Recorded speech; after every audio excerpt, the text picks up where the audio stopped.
So in this problem we have three rectangular prisms and they're filled with fractional unit cubes. We're going to place the rectangular prisms in order from greatest to least. I'm going to make sure we get the largest one first and then down to the least, down in these boxes. Okay. So I did some prefiguring and I'll just try to go through it with you then. If this is 1/2, this whole amount is 1 whole, then that would be 1/2, and this would be 3/2 because there's 3 of them. So if you remember, the formula for volume of a rectangular prism is the length times the width times the height. So we're going to take 1 times 1/2 times 3/2, and if you multiply across, you'll get 3/4.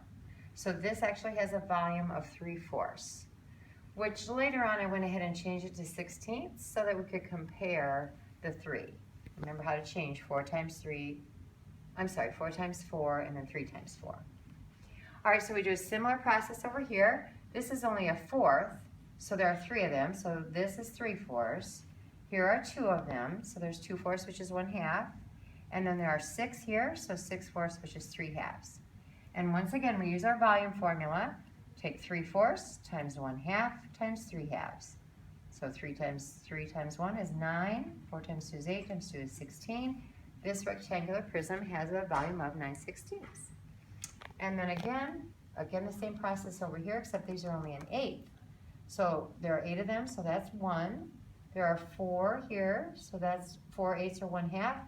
And there are 11, if you count up, there are 11/8. So then when you multiply across, you get 11/16. So that is 11/16 for the volume.